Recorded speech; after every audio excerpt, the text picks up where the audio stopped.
सभी बहनों को राम राम। आज हम देवी षष्ठी के ध्यान, पूजन एवं स्तोत्र तथा विशुद्ध महिमा का वर्णन करेंगे।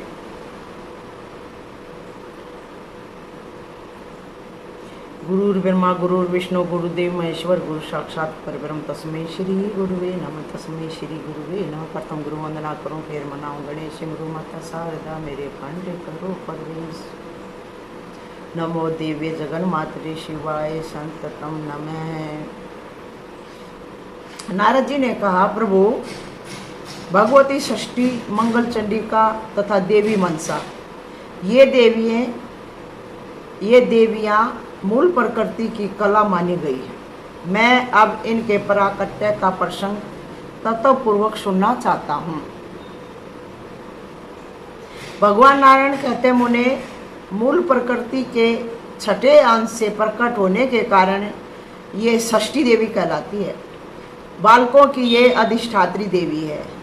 इन्हें विष्णु, माया और बालदा भी कहा जाता है। ये वही षष्ठी देवी है जो हम बच्चा होता है जब छठी पूजते हैं, ये उसी छठी माता की कथा है। इन्हें विष्णु, माया और बालदा भी कहा जाता है। मातृकाओं में देवसेना नाम से ये प्रसिद्ध है। उत्तम व्रत का पालन करने वाली इन साध्वी देवी को स्वामी कार्तिकेय की पत्नी होने का सौभाग्य प्राप्त हुआ। कार्तिकेय की पत्नी कही गई है। ये प्राणों से भी बढ़कर इनसे प्रेम करते हैं। वे प्राणों से भी बढ़कर इनसे प्रेम करते हैं। कौन? स्वामी कार्तिकेय। बालकों को दीर्घायु बनाना तथा उनका भरण पोषण एवं रक्षण करना इनका स्वाभाविक गुण है। ये सिद्ध योगिनी देवी अपने योग के प्रभाव से बच्चों के पास सदा विराजमान रहती हैं। ब्राह्मण इनकी पूजा विधि के साथ ही यह एक उत्तम इतिहास भी सुनो। ब्राह्मण इनकी पूजा विधि के साथ ही एक उत्तम इतिहास भी सुनो। पुत्र प्रदान करने वाला यह परम सुखदायी उपाख्यान धर्म देव के मुख से मैंने सुना है।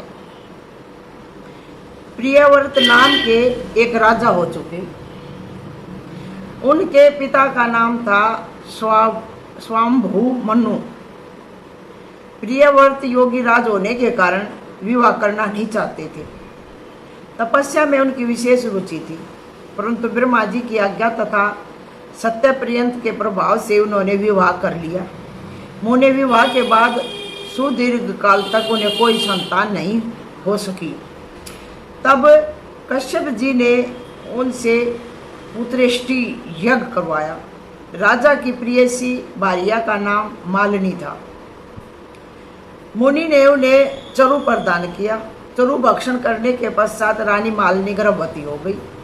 तत्पश्चात सुवर्ण के समान प्रतिभा वाले एक कुमार की उत्पत्ति हुई, परंतु संपूर्ण अंगों से संपन्न वह कुमार मरा हुआ था। उनकी आंखें उलट चुकी थी।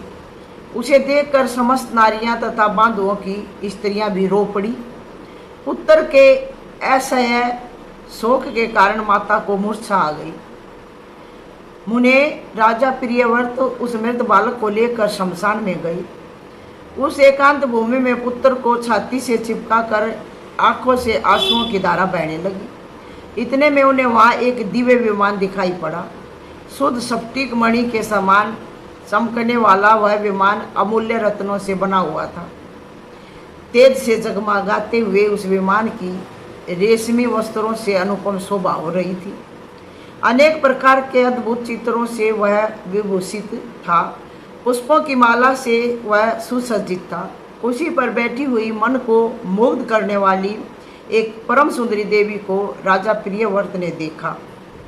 श्वेत चंपा के फूल के समान उनका उज्ज्वल वर्ण था। सदा सुस्तर तारुण्य से शोभा पाने वाली वे देवी मुस्कुरा रही थी। उनके मुख पर प्रसन्नता छाई थी। रत्न में भूषण उनकी छवि बढ़ाए हुए थे। योग शास्त्र में प्रांगत वे देवी भक्तों पर अनुग्रह करने के लिए आतुर थी। भक्तों पर अपना प्यार लुटाने के लिए आतुर हो रही थी, ऐसा जान पड़ता था। वे मानो मूर्ति मति कृपा ही हो। उन्हें सामने विराजमान देखकर राजा ने बालक को भूमि पर रख दिया और बड़े आदर के साथ उनकी पूजा और स्तुति की। नारद उस समय स्कंद की प्रिया देवी षष्ठी अपने तेज से दीप्यमान थी। उनका शांत विग्रह ग्रीष्मकालीन सूर्य के समान चमचमा रहा था। उन्हें प्रसन्न देखकर राजा प्रियव्रत ने पूछा, सुशोभने कांते सुवर्ते वरो हे, तुम कौन हो? तुम्हारे पतिदेव कौन हैं और तुम किसकी कन्या हो? तुम स्त्रियों में धन्यवाद एवं आदर के पात्र हो। नारद जगत को मंगल प्रदान करने में प्रवीण तथा देवताओं के रण में सहायता पहुंचाने वाली वे भगवती देवसेना थी। पूर्व समय में देवता दैत्यों से ग्रस्त हो चुके थे। इन देवी ने स्वयं सेना बनकर देवताओं का पक्ष ले युद्ध किया था। इनकी कृपा से देवता विजयी हो गए थे, अतएव इनका नाम देवसेना पड़ गया। महाराज प्रियव्रत की बात सुनकर ये उनसे कहने लगी। भगवती देवसेना ने कहा, राजन, मैं ब्रह्मा की मानसी कन्या हूँ। जगत पर शासन करने वाली मुझ देवी का नाम देवसेना है। विधाता ने मुझे उत्पन्न करके स्वामी कार्तिकेय को सौंप दिया है।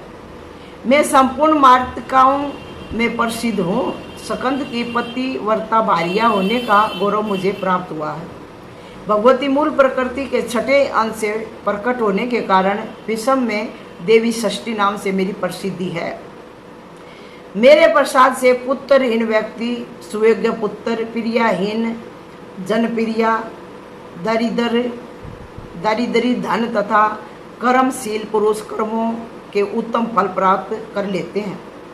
राजन, सुख दुख भय शोक हर्ष मंगल संपत्ति और विपत्ति ये सब कर्म के अनुसार होते हैं। अपने ही कर्म के प्रभाव से पुरुष अनेक पुत्रों का पिता होता है और कुछ लोग पुत्रहीन भी होते हैं। किसी को मरा हुआ पुत्र होता है और किसी को दीर्घजीवी। यह कर्म का ही फल है। गुणी अंगहीन अनेक पत्नियों का स्वामी, भार्या रहित, रूपवान, रोगी और धर्मी होने में मुख्य कारण अपना कर्म ही है। कर्म के अनुसार ही व्याधि होती है और पुरुष आरोग्यवान भी हो जाता है। अतएव राजन, कर्म सबसे बलवान है। यह बात श्रुति में कही गई है।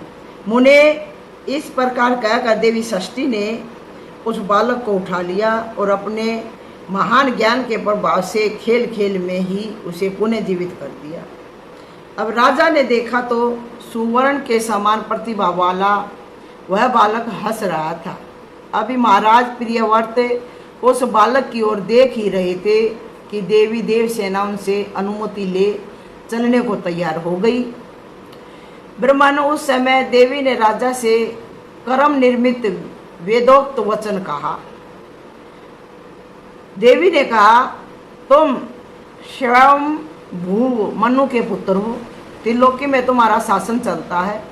तुम सर्वत्र मेरी पूजा कराओ और स्वयं भी करो, तब मैं तुम्हें कमल के समान मुख वाला मनोहर पुत्र प्रदान करूंगी और पुत्र दूंगी तुम्हें एक कमल के समान। उसका नाम सुव्रत होगा। उसमें सभी गुण और विवेक शक्ति विद्यमान रहेगी। वह भगवान नारायण का कला अवतार तथा प्रधान योगी होगा। उसे पूर्व जन्म की बातें याद रहेंगी। क्षत्रियों में श्रेष्ठ वह बालक 100 अश्वमेध यज्ञ करेगा। सभी उसका सम्मान करेंगे। उत्तम बल से संपन्न होने के कारण वह ऐसी शोभा पाएगा जैसे लाखों हाथियों में सिंह। वह धनी गुणी शुद्ध विद्वानों का प्रेम भाजन तथा योगियों ज्ञानियों एवं तपस्वियों का सिद्ध रूप होगा। त्रिलोकी में उसकी कीर्ति फैल जाएगी। वह सबको सब संपत्ति प्रदान कर सकेगा। इस प्रकार राजा प्रियव्रत से कहने के पश्चात भगवती देवसेना उन्हें पुत्र प्रदान करने के लिए तत्पर हो गई। राजा प्रियव्रत ने पूजा की सभी बातें स्वीकार कर ली। यो भगवती देवसेना ने उन्हें उत्तम वर दे स्वरूप के लिए प्रस्थान किया। राजा भी प्रसन्न मन होकर मंत्रियों के साथ अपने घर लौट आए। आकर पुत्र विषयक वृत्तांत सबसे कह सुनाया। नारद यह प्रिय वृत्तांत सुनकर सभी स्त्री और पुरुष सबके सब परम संतुष्ट हो गए। राजा ने सर्वत्र पुत्र प्राप्ति के उपलक्ष्य में मांगलिक कार्य आरंभ कर दिया। भगवती की पूजा की, ब्राह्मणों को बहुत सा धन दान किया। तब से प्रत्येक मास में शुक्ल पक्ष की षष्ठी तिथि के अवसर पर भगवती षष्ठी का महोत्सव यत्न पूर्वक मनाया जाने लगा। बालकों के प्रसव गृह में छठे दिन 21वें दिन तथा अन्नप्रशासन के शुभ समय पर यत्न पूर्वक देवी की पूजा होने लगी। बालकों के प्रसव गृह में छठे दिन, फिर 21वें दिन तथा अन्नप्रशासन के शुभ समय पर यत्न पूर्वक देवी की पूजा होने लगी।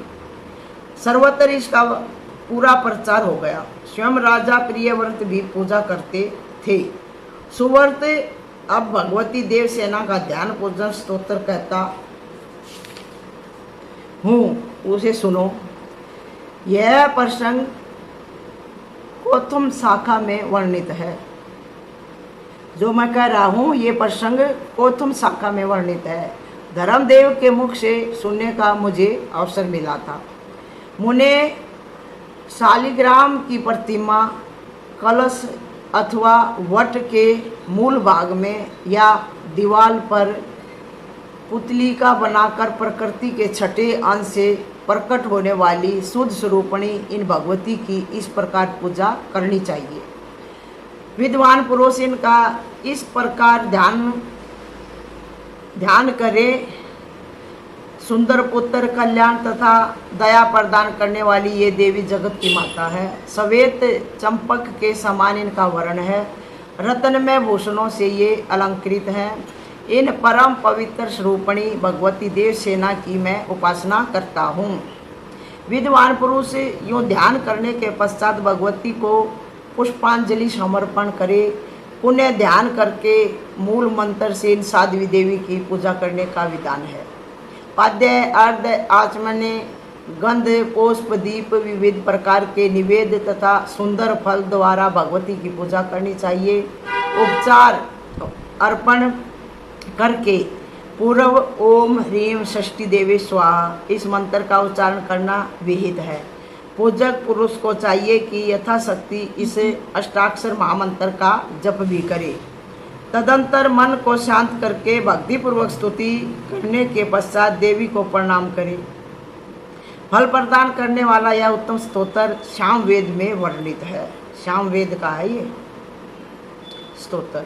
जो पुरुष देवी के उपर्युक्त अष्टाक्षर महामंत्र का 1 लाख जप करता है उसे अवश्य ही उत्तम पुत्र की प्राप्ति होती है, ऐसा ब्रह्मा जी ने कहा है। मुनिवर, अब संपूर्ण शुभ कामनाओं को प्रदान करने वाला स्तोत्र सुनो। नारद, सबका मनोरथ पूर्ण करने वाला यह स्तोत्र वेदों में गुप्त है। देवी को नमस्कार है, महादेवी को नमस्कार है, शांत स्वरूपिणी भगवती सीधा को नमस्कार है, शुभा देवसेना एवं भगवती षष्ठी को बार बार नमस्कार है। वरदा, पुत्रदा, धनदा, सुखदा एवं मोक्षदा भगवती षष्ठी को बार बार नमस्कार है। मूल प्रकृति के छठे अंश से प्रकट होने वाली सिद्ध स्वरूपिणी भगवती षष्ठी को नमस्कार है। माया, सिद्ध, योगिनी, सारा, शारदा और परादेवी नाम से शोभा पाने वाली भगवती षष्ठी को बार बार नमस्कार है। बालकों के अधिष्ठात्री, कल्याण प्रदान करने वाली कल्याण स्वरूपिणी एवं कर्मों के फल प्रदान करने वाली देवी षष्ठी के को बार बार नमस्कार है। अपने भक्तों को प्रत्यक्ष दर्शन देने वाली तथा सबके लिए संपूर्ण